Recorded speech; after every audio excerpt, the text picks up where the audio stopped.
porque aquilo que a gente pensa pode ganhar outra dimensão quando escrito, porque os livros vão sobreviver a nós, porque as nossas ideias podem sobreviver a nós. Escrever porque é um ato de resistência.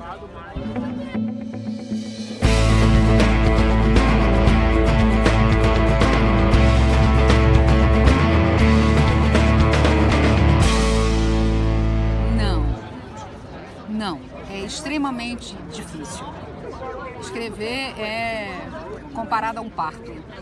Escrever é uma das operações intelectuais mais difíceis que eu já experimentei em toda a minha vida. Para mim, nesse momento, escolher um título me ajuda a dar um roteiro, porque é como ter uma espécie de final, é como ter um ponto de chegada. Tem um lugar que eu quero encaminhar o leitor e é aqui que eu quero chegar. Então, escolher um título me ajuda muito a definir. Eu sou historiadora, eu escrevo textos acadêmicos.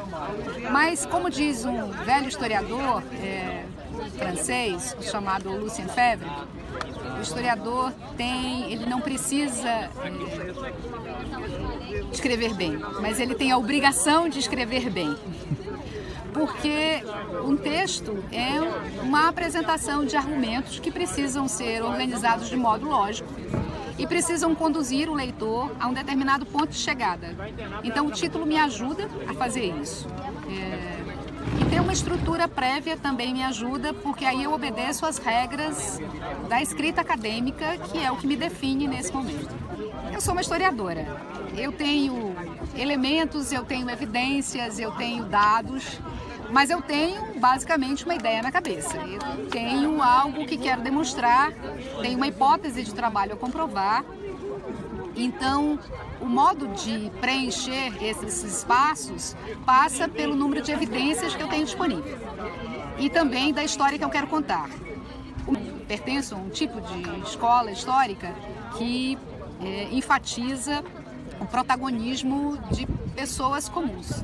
Então eu conto histórias de gente comum, de gente de pouca importância, de gente que não é grande coisa na vida, mas que as suas pequenas trajetórias, para lembrar uma imagem do Walter Benjamin, é como um fósforo que se acende num quarto escuro e a luminosidade que essa pequena faísca provoca me permite enxergar partes dessa escuridão. E é a partir daí que eu começo. É isso que eu tenho. Eu tenho evidências esparsas e é com elas que eu trabalho. Tenho uma ideia fundamental, que é a hipótese de trabalho que me guia, e tenho as evidências que eu disponho. Parte disso é preenchido com uma coisa que os historiadores chamam de imaginação histórica. Precisa ser verossímil. Tem partes que a documentação não me permite provar, mas eu posso arriscar no texto. Um texto é uma forma generosa de pegar alguém pela mão e conduzi-lo. Conduzi-lo por um caminho de argumentos e ideias, e é preciso que isso seja feito da forma mais delicada possível. Eu preciso convencer o leitor com evidências, retórica, prova, né? Então as fontes são essenciais, mas esse caminho ele é feito basicamente com a construção de argumentos que vão sendo elaborados a partir das evidências que eu disponho e da teoria que eu tenho, que me conduz. Eu tenho fragmentos, eu tenho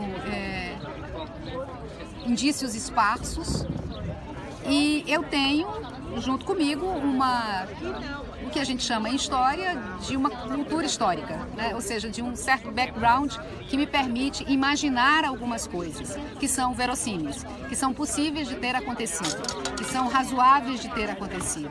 E é com isso que eu uso para preencher as lacunas do meu texto. Eu me lembro um dia, eu estava numa reunião de trabalho durante o pós-doutorado na Unicamp e um dos meus textos estava sob avaliação. Era um texto sobre uma africana livre que havia chegado a Manaus em meados dos anos 50 do século XIX, chamada Apolinária. E ela havia desembarcado em Manaus, junto com seus 2 filhos pequenos, e havia sido designada para trabalhar como lavadeira nos Educandos Artífices. E lá pelas tantas do texto, eu dizia que a água do igarapé, onde ela lavava a roupa, estava fria. Os colegas, discutindo o texto, me perguntaram: mas isso é uma licença poética? Como é que você sabe que a água estava fria? E eu respondi muito serenamente: eu conheço os registros hidrográficos dos igarapés de Manaus, porque eles estão registrados nos relatórios de presidente de província, e eu conheço a temperatura média das águas. Então isso me permite dizer uma frase simples, que as águas do igarapé de Manaus, pela manhã, elas estavam frias, para os nossos padrões manauaros. Apesar de toda a dor que ele representa, porque representa a possibilidade de transferir para o papel, para o computador, o que seja, mas significa a possibilidade de dar materialidade àquilo que só existe na sua mente. Aquela ideia, aquela evidência, aquele dado que está solto e que você é capaz de conectar com outras evidências e dar inteligibilidade. Então, quando você vê essa história ganhar forma de narrativa, em que você é o responsável por essa narração, é extremamente prazeroso. Um texto, quando ganha corpo, é uma experiência insuperável. Nunca, jamais, em tempo algum. Um texto tem um ritmo próprio. Eu costumo dizer que um texto tem vida própria, porque às vezes, mesmo com um título, mesmo com um conjunto de evidências bastante consistente, mesmo com uma boa ideia na cabeça, o que significa uma boa hipótese de trabalho, uma boa base teórica, às vezes o texto tem vida própria. Eu penso em escrever uma coisa e quando eu vejo, estou escrevendo sobre outra. E isso é, às vezes, incontrolável. Eu preciso, às vezes, resolver isso que apareceu no texto, esse argumento, essa ideia, esse personagem que ganhou uma dimensão maior, esse argumento que ganhou mais poder no texto. Eu preciso, às vezes, modificar o título por conta dessas injunções do texto, dessas veleidades da escrita. Não, escrever nunca é uma tarefa que tem começo, meio e fim pré-determinado. Escrever é uma aventura, no final das contas, porque mesmo com as obrigações acadêmicas, assim, eu escrevo artigos, eu escrevo capítulos de livro, eu escrevo livros, mas ainda assim, com todos esses compromissos e restrições que o texto acadêmico possui, de vez em quando, mais vezes do que eu gostaria, o texto tem uma independência que lhe é própria. Essa é uma coisa difícil, amigo, porque escrever significa colocar no papel não só ideias e imagens, mas também significa fazer referências à sua própria erudição.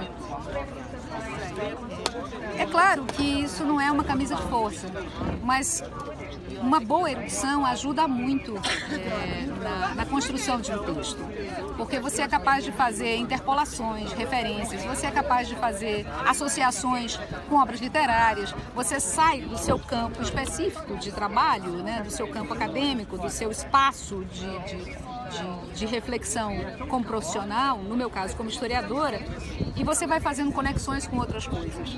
Então, muitas das vezes, o meu texto acadêmico dialoga muito profundamente com as coisas que eu li e que me impactaram.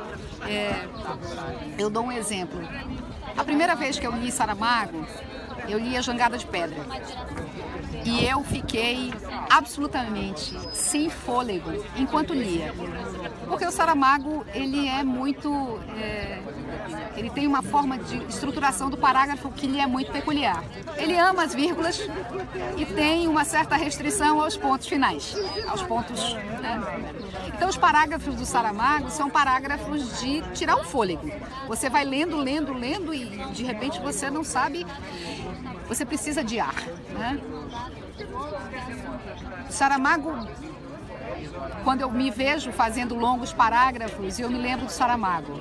E me lembro que o meu texto acadêmico não pode ser um parágrafo sem fôlego. Então eu preciso dar outro fôlego ao parágrafo. Outras vezes, são associações que se fazem com a literatura e com o próprio universo de referência, às vezes, do que o período que eu estou trabalhando. Então, um texto do século XIX pode dialogar com um texto literário, pode dialogar com um poema, ele pode referenciar, ele pode se referenciar e se apoiar nessa produção literária externa. E se eu li, se eu sei, ajuda muito, porque me ajuda a contextualizar melhor como eu estou produzindo. Escrever. Escrever. Escrever para ser entendido, escrever para se expressar, escrever para fazer sentido, fazer um exercício sistemático de compreensão de que o que eu penso e o que eu emito como juízo, como fala, como discurso, pode ser compreendido na forma de um texto. Isso não é uma operação simples, porque falar é muito mais simples do que escrever, muito mais. Mas o exercício sistemático da escrita me faz aprimorar essa linguagem e esse diálogo que é da compreensão. Eu costumo dizer para os meus alunos que um texto prescinde do seu autor. Eles dizem assim, quando eu critico um parágrafo, quando eu critico... Você disse tal coisa. Não, professora, desculpe, não era isso que eu queria dizer. Eu disse, não peça desculpas. Você precisa dizer no texto exatamente o que você queria dizer, porque você não vai junto com o seu trabalho. O seu trabalho tem uma autonomia que você não controla. Seu texto vai ser lido por dezenas de pessoas, incontáveis pessoas, ao longo do tempo, e você não vai estar ao lado. Desculpa, não era isso que eu queria dizer outra coisa. Então, o texto precisa ter essa clareza, e a experiência da escrita sistemática, regular, é a mais essencial. Assim, não tem regra absoluta, não tem dica. Tem um esforço sistemático de ser claro nas palavras escritas, como a gente se esforça para ser claro quando fala, quando emite esses juízos. Escrever porque se pereniza, porque as ideias se materializam. Escrever porque é a única forma que a gente tem de superar a nossa transitoriedade como seres humanos. Escrever porque as nossas ideias não precisam ficar só na nossa cabeça, nas nossas falas, porque as palavras se perdem no vento, porque aquilo que a gente pensa pode ganhar outra dimensão quando escrito, porque os livros vão sobreviver a nós, porque as nossas ideias podem sobreviver a nós. Escrever porque é um ato de resistência.